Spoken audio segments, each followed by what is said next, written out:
주실 하나님의 말씀은 함께 나누겠습니다. 우리 베드로전서 2장 19절에서 21절 말씀입니다.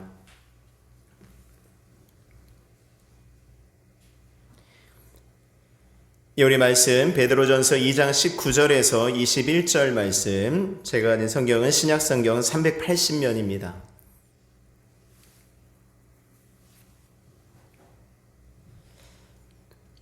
우리 함께 봉독하도록 하겠습니다. 부당하게 고난을 받아도 하나님을 생각함으로 슬픔을 참으면 이는 아름다우나 죄가 있어 매를 맞고 참으면 무슨 칭찬이 있으리요. 그러나 선을 행함으로 고난을 받으면 이는 하나님 앞에 아름다우니라. 이를 위하여 너희가 부르심을 받았으니 그리스도도 너희를 위하여 고난을 받으사 너희에게 본을 끼쳐 그 자취를 따라오게 하려 하셨느니라. 아멘. 아멘. 여러분들, 여러분이 기대했던 것보다 덜한 대우를 받아보신 적이 있습니까? 아니면 아무런 이유 없이 차별 대우를 받아본 적이 있습니까? 다윗이 골리앗을 죽인 것 뿐인데 그 일로 다윗의 인기가 올라가니까 사울은 다윗을 죽이려고 했습니다. 이유 없이 죽이려고 했어요. 그런 대우. 요셉도 마찬가지죠. 보디발의 아내에 의해서 억울한 누명을 쓰고 감옥에 갇히게 되어지는 그 부당한 대우. 이러한 대우를 좀 받아보신 적이 있습니까? 이렇게 극단적이진 않지만 우리가 살아가다 보면 여러 부당한 대우들, 우리가 생각하지 못한 그런 대우를 좀 받을 수 있습니다. 좀 차별도 받을 수 있고 부당한 일들을 좀 만날 수 있죠. 찰스 스윈더라는 목사님은 부당한 대우에 대한 일시적인 반응들이 몇 가지가 있다라고 하면서 한 네 가지 정도를 소개합니다. 하나는 공격적인 형태로 다른 사람들을 비방하는 것입니다. 다른 사람들을 비난하는 것. 그러니까 자기가 부당하게 취급하는 사람에게, 자신을 부당하게 취급하는 그 사람에 대해서 초점을 맞추고 그 사람에게 원수를 갚고자 하는 것이죠. 아주 적극적인 것이죠. 화를 내고 분노하기도 하고, 그 사람에 대해서 직접적으로 하지 못하면 그 사람을 비난하고 헐뜯고 이런 부분들을 합니다. 그래서 어떻게든지 흠집을 내려고 하는 것이죠. 어떤 사람이 개에게 물려서 동물병원에 갔어요. 했더니 그 병원 의사가 광견병에 걸렸습니다, 이렇게 얘기를 합니다. 했더니 그 개에게 물린 사람이 갑자기 종이와 연필을 꺼내더니 뭔가를 막 적더래요. 그래서 그 의사가, 아니 선생님, 저희 광견병에 걸렸어도 충분히 나을 수 있습니다. 돌아가시는 것이 아닙니다, 이렇게 얘기를 했어요. 했더니 그 개에게 물린 사람이, 저도 알아요. 근데 제가 물어 뜯을 사람을 지금 이름을 적고 있습니다, 이렇게 얘기했어요. 자기가 광견병에 걸렸으니까 물어 뜯으면 그 사람도 걸릴 거 아니에요? 그러니까 평상시에 원한 품고 있었던 사람 지금 이름을 적고 있었다라는 것이죠. 나를 부당하게 대한 사람을 이렇게 그냥 직접적으로 물어 뜯을 수 있다라는 것입니다. 두 번째는 수동적인 형태의 사람이에요. 낙담하는 것입니다. 낙담. 그냥 부당한 대우를 받았을 때 내가 부족해서 그래, 그러면서 그냥 낙담하는 거예요. 그러면서 주변 사람들의 어떤 동정을 받고자 하죠.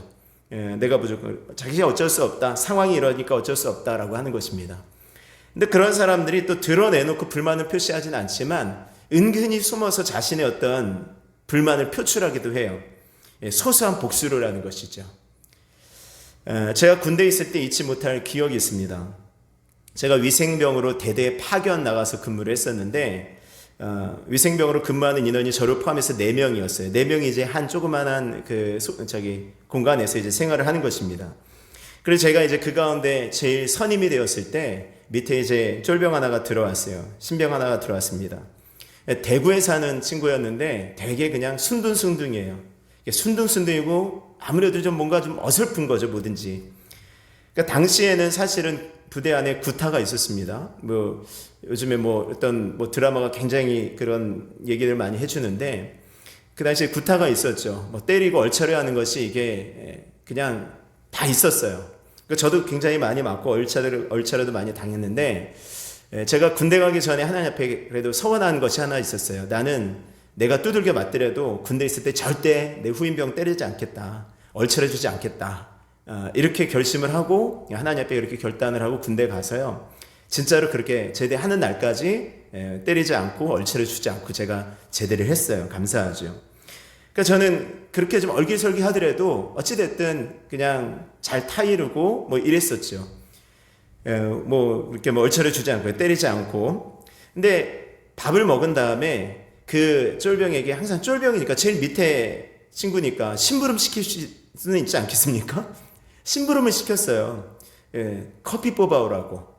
근데 커피 자판기가 유일하게 그 정문 옆에 위병소 그 옆에 있는 매점에 있었어요. 그러니까 저희 의무실에서 가려면은 운동장을 좀 가로질러서 이렇게 가야 됐습니다. 그것도 멀지도 않아요. 그러니까 보통 학교 정도 그 정도 공간이라고 생각하시면 돼요. 그러니까 학교 교실에서 그 정문까지 가는 그 정도 거리. 운동장 하나 건너면 이제 바로 이제 커피 자판기가 있었어요. 거기 이제 커피 뽑아라고 시켰어요. 그 한 몇 개월을 그렇게 심부름 시켜서 커피를 잘 마셨습니다. 근데 제가 휴가 나온 사이에 이제 나머지 3명이 이제 이렇게 회식을 했나 봐요. 이제 술자리를 가지면서 그러면서 이제 서로 간에 뭐 힘든 것들, 너 솔직하게 뭐 있냐? 이렇게 좀 얘기해봐라. 뭐 이랬는데 그 쫄병이 양심선언을 한 거죠. 제가 사실은 커피를 타올 때 제 커피를 제외한 나머지 모든 커피에 침을 뱉었습니다. 이거였어요. 침을 뱉었다고. 그래서 그 아이를 그 양심선언하는데 어떻게 하지도 못하고 나머지 아버니까 그런 상황이었어요. 그러니까 그게 자기 생각에는 되게 억울하고 내가 왜 이걸 커피 심부름을 해야 되는 거지? 하고 부당한 대우를 받았다고 생각을 했는지 그 커피에다가 그 소심한 복수를 소심한 건지 대범한 복수인지 아무튼 저희는 그것도 모르고 아주 맛있게 몇 개월 동안 먹은 거 아니겠습니까? 그런 일들이 있었어요. 이렇게 소심한 복수를 하는 것입니다. 소심하게. 그러니까 그런 부당한 대우를 받았을 때 그렇게 행동하고 또 세 번째는 유보적인 형태로 자신의 감정을 미루거나 부정하는 것입니다. 나 괜찮아. 이렇게 그냥 아직까지 해결되지 않았는데 그냥 괜찮다고 계속 그러고 있는 것이고 네 번째 오늘 성경적인 형태로 참는 것입니다. 참는 것. 제일 힘든 것이죠. 참는 것. 그러니까 오늘 말씀드리고자 하는 것이 바로 이 참는 것입니다. 오늘 본문에서는 3가지의 고난에 대해서 말씀하고 있어요. 3가지 고난 받을 때 우리가 어떻게 해야 될 것인가. 고난의 3부 종류가 있더라고요. 첫 번째 보면 19절에 말씀 보면은 부당하게 고난을 받아도 부당한 고난이죠. 부당한 고난. 이유 없이 당하는 고난입니다. 대표적으로는 아까 잠깐 말씀드렸듯이 다윗이 그랬죠. 사울에게 부당한 고난을 받았던 거죠. 또 정말 아무런 이유 없이 고난당했던 사람이 욥 같은 사람 아니겠습니까? 욥. 그냥 이유도 모른 채 고난을 당했죠. 자식들이 죽고 자기가 가지고 있던 모든 재산을 다 모든 재산이 다 사라지고 이런 어떤 고난을 받았죠. 그런 부당한 고난을 받을 때 어떻게 하라고요? 하나님을 생각함으로 슬픔을 참으면 이는 아름다우나. 어떻게 하라고요? 슬픔을 참아라. 부당한 고난 받았냐? 그러면 슬픔을 참아라 라고 말씀하는 거예요. 또 두 번째 고난이 있습니다. 죄가 있어서 당하는 고난이에요. 20절 말씀에 보면 죄가 있어 매를 맞고 참으면 무슨 칭찬이 있으리요 라고 말씀하죠. 그러니까 죄가 있어 매를 맞아 고난을 당한다고 한다면 그때는 어떻게 될까요? 참는 게 아니라 그때는 하나님 앞에 매달려서 회개해야 되는 거예요. 하나님 제가 잘못했습니다 라고 깨달아야 되는 것입니다. 그건 참으면 안 돼요. 참은 칭찬도 없고요. 참아봐야 좋은 것이 하나도 없어요. 여러분들 자녀를 키울 때 자녀들이 이렇게 뭔가 잘못을 하잖아요. 그럼 잘못을 했을 때 부모가 회초리를 들 때는 그 잘못에 대해서 이제 이게 심각하기 때문에 다시는 그런 잘못을 하면 안 된다라는 경고예요. 그리고 네가 이 잘못을 깨닫고 잘못했다라는 것을 네가 깨달아야 된다라는 것으로 회초리를 드는 것입니다. 근데 이 자식이 잘못했다고 말도 안 하고 회초리를 때리는데 더 어금니를 꽉 물고 아프다는 소리도 안 내고 꾹꾹 참고 있어요. 그럼 어떻게 되죠? 좀 더 맞죠. 좀 더 때려요. 좀 더 세게, 좀 더 많이 맞을 수 있어요. 그럴 때는 참는 게 아니라 내가 잘못한 것이 있다. 내가 잘못해서 매를 맞는다라고 하면은 재빨리 잘못했어요 라고 무릎 꿇는 것입니다. 그래야 되는 것이죠. 하나님 앞에서도 마찬가지입니다. 우리가 죄로 인해서 고난을 당하게 되면 그 고난 때문에 그 고난을 어떻게든 내가 이겨보겠다고 내가 어떻게든 참아보겠다고 이를 꽉 물고 참는 것이 아니라 여러분들 하나님 앞에 회개할 수 있는 은혜가 있기를 원합니다. 회개하시는 것이지요. 세 번째 고난이 있습니다. 베드로전서 2장 20절 죄가 있어 매를 맞고 참으면 무슨 칭찬이 있으리요. 그러나 선을 행함으로 고난을 받고 참으면 이는 하나님 앞에서 아름다우나. 선을 행함으로 당하게 되는 고난도 있더라라는 것입니다. 착한 일 했는데, 좋은 일 했는데 그것으로 말미암아 고난을 당해요. 무엇이죠?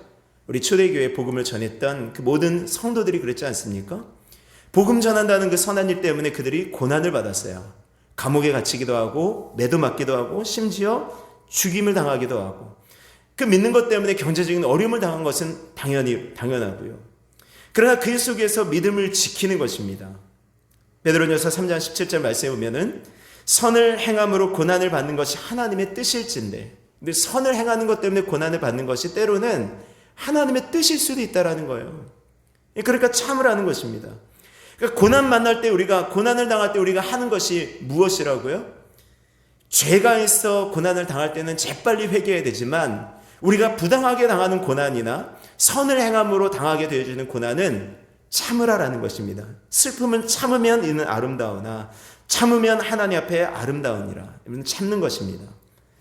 요즘 시대를 보면은 기쁨과 화려함의 뒷면에 사람들이 굉장히 행복하게 사는 것 같고, 굉장히 정말 철없이 사는 것 같고, 기쁘게 사는 것 같은데, 그 뒤에 뭔가 뭐 돈도 있고 인기도 있고 막 이런 것 같은데, 그 뒤에 뭔가 슬픔을 다 가지고 있는 것 같아요. 그래서 너 잘하고 있어, 너 괜찮아 라는 말에 막 사람들이 막 울더라고요. 그 말에 막 울더라고요. 너 지금 잘하고 있는 거야? 너 지금 괜찮아? 이 말에 사람들이 막 감동하더라고요. 근데 사람들의 말에 그렇게 감동한다면, 너 지금 잘하고 있어, 너 괜찮아, 잘했어, 이 말에 감동한다면, 여러분들 이 고난을 참고 슬픔을 참았을 때 마지막 날 주님 앞에 섰을 때 우리 주님께서 너 잘했다, 너 수고했다 라는 말씀 하시면은 이게 얼마나 감격스럽겠냐고요. 제가 오래전 전도사 시절에 잊혀지지 않는 장면이 있습니다. 장로교회에서 사역을 할 때 고신측이라고 말씀드렸죠. 그 교회는 안양에 있었어요. 저는 안양에 있다가 3번으로 이사를 갔고요. 저희 집은 성남에 있었습니다. 성남에서 안양까지 교회를 이제 다녔어요. 저희 사역을 한 거죠. 그러니까 원래는 토요일 주일만 해서 파트타임으로 사역만 하기로 하고 갔었는데, 점점 그 목사님이 수요예배도 나오라 그러시고, 또 금요 기도에도 나오라시고, 뭐 이렇게 하셔서 조금 더 이렇게 많이 이제 했어요. 근데 어느 주간에는 그 담임 목사님이 일주일간 세미나를 가신다는 거예요. 그러면서 일주일 동안 새벽 예배, 그리고 수요 기도회, 저녁 기도회를 다 인도하게 된 거예요. 일주일 동안. 성남에서 안양으로 이렇게 하면은 가는 것입니다. 새벽 기도회를. 신학교를 야간으로 그때 다니고 있었기 때문에 신학교 끝나면 집에 들어오면은 11시, 12시 이렇게 돼요. 그럼 11시, 12시 되면 밥 먹고 뭐 어쩌다 보면은 1시 뭐 이렇게 되잖아요. 그럼 1시에 이제 잠깐 자고 일어나서 새벽 3시 반에 일어나서 이제 부지런히 또 가는 거예요. 그렇게 일주일을 쭉 했어요. 더군다나 이제 지금은 그래도 많이 좀 익숙하다고 하기는 좀 뭐하지만, 지금은 어쨌든 예배를 인도하고 뭐 이런 것이 좀 그래도 좀 괜찮잖아요. 근데 이때는 전도사 처음 사역하는 시기라고요. 얼마나 긴장됐겠어요. 그러니까 그 일주일이 정말 너무너무 길고요. 너무너무 힘들더라고요. 그러니까 새벽 기도회, 수요 기도회, 금요 기도회 막 하는데 너무 막 부담스럽고 너무 힘들어요. 체력적으로도 그렇고 여러 면에서 많이 힘들더라고요. 그리고 일주일 후에 담임 목사님이 오셔서 이제 예배 드리기 전에 주일 예배 드리실 때 그 담임 목사님이 그냥 무뚝뚝하게 한 말씀 쭉 하시는 거예요. 툭 하시는데, 전도사님 수고했어요, 이 말씀 하시는 거예요. 전도사님 수고 많았어요, 한마디 하시는데요. 그냥 어떻게 보면 그냥 거칠해일 수 있잖아요. 그냥 했으니까 수고했어요, 이 말 한마디 하는 것 같은데, 그 한 말씀을 하시는데 저는 그 목사님이 내가 수고한 걸 진짜로 아시는구나, 내가 힘들었던 거 정말 아시는 것 같다라는 마음이 확 들면서 울컥하더라고요. 정말 눈물 날 뻔했어요. 너무 감격스럽더라고요. 그러니까 일주일간의 그 모든 힘든 것, 일주일간에 필요했던 모든 것들이 전사님 수고했어요, 이 말씀 한마디 그냥 다 녹아버리더라고요. 여러분이 겪게 되는 부당하게 당하는 고난, 애매한 어떤 고난들, 선을 행하는 것 때문에 당하게 되어지는 고난들, 예수님 믿는 것 때문에 당하게 되어진 여러 가지 어려움들, 고난들, 경제적인 힘든 것들, 이런 모든 것들이 이 땅에서 물론 누군가 어떤 사람에서 위로를 받을 수 있겠지만 우리 마지막 날 주님 앞에 섰을 때 우리 주님께서 야, 수고했다. 너 참 잘했어.